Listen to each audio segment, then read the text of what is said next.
स्नान और नहाने में क्या अंतर है? आज हम जानेंगे इस कहानी के द्वारा। एक बार देवी सत्यभामा ने रुक्मिणी जी से पूछा कि दीदी, क्या आपको मालूम है कि श्री कृष्ण जी बार बार द्रौपदी से मिलने क्यों जाते हैं? कोई अपनी बहन के घर बार बार मिलने थोड़ी ना जाता है। मुझे तो लगता है कुछ गड़बड़ है। ऐसा क्या है जो बार बार श्री कृष्ण द्रौपदी के घर जाते हैं? तो देवी रुक्मिणी ने कहा, बेकार की बातें मत करो। ये बहन भाई का पवित्र संबंध है। जाओ, जाकर अपने काम करो। श्री कृष्ण समझ गए और कहीं जाने लगे। तो देवी सत्यभामा ने पूछा कि प्रभु, आप कहाँ जा रहे हैं?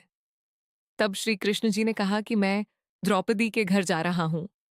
अब तो सत्यभामा जी और बेचैन हो गई और तुरंत देवी रुक्मिणी से बोली, देखा दीदी, फिर वहीं द्रौपदी के घर जा रहे हैं। यह सुनकर श्री कृष्ण ने कहा कि देवी, क्या तुम भी हमारे साथ चलोगी? तो सत्यभामा जी तुरंत तैयार हो गई और देवी रुक्मिणी से बोली, दीदी, आप भी मेरे साथ चलो और द्रौपदी को ऐसा मजा चखा जाएंगे कि बस जीवन भर याद रखेगी। देवी रुक्मिणी भी तैयार हो गई।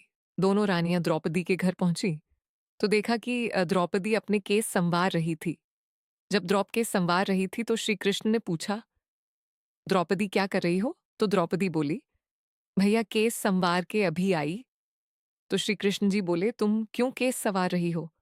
तुम्हारी तो दो दो भाभी आई हैं, ये तुम्हारे केस संवारें। फिर श्री कृष्ण ने देवी सत्यभामा से कहा, तुम जाओ और द्रौपदी के सिर में तेल लगाओ।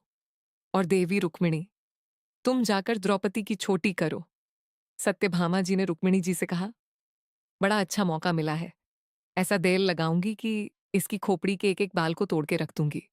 और जैसे ही सत्यभामा जी ने सिर में तेल लगाना शुरू किया और एक बाल को तोड़ा, तो बाल तोड़ते ही आवाज आई, हे कृष्ण। फिर दूसरा बाल तोड़ा, फिर आवाज आई, हे कृष्ण। फिर जब तीसरा बाल तोड़ा, फिर से आवाज आई, हे कृष्ण। सत्यभामा जी को समझ नहीं आया और देवी रुक्मिणी से पूछा, दीदी, आखिर ऐसी क्या बात है? द्रौपदी के सिर से जो भी बाल तोड़ती हूं तो कृष्ण का नाम निकल कर आता है। रुक्मिणी जी बोली, मैं तो नहीं जानती।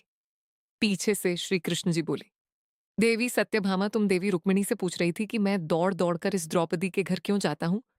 क्योंकि पूरे भूमंडल पर, पूरी पृथ्वी पर कोई संत, कोई साधु, कोई सन्यासी, कोई साधक, कोई भी उपासक ऐसा नहीं हुआ जिसने एक दिन में 1.5 करोड़ बार मेरा नाम लिया हो।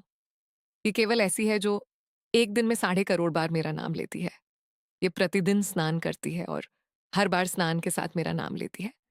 इसलिए उसके हर रोम रोम में मैं हूं और इसलिए मैं रोज उसके पास जाता हूं।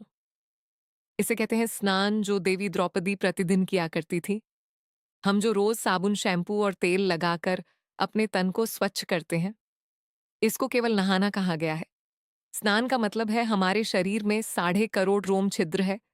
जो नारायण, जब नारायण से पूछा गया, ये 3.5 करोड़ रोम छिद्र क्यों दिए गए हैं? तो नारायण ने कहा, जब मनुष्य 3.5 करोड़ बार भगवान का नाम लेता है, तब जीवन में एक बार उसका स्नान हो पाता है।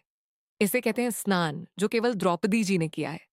तो आशा करती हूं आपको मेरी यह कहानी आई लगी होगी। मिलते हैं अगली कहानी के साथ। जय श्री राधे कृष्ण, जय श्री राम। संगीत।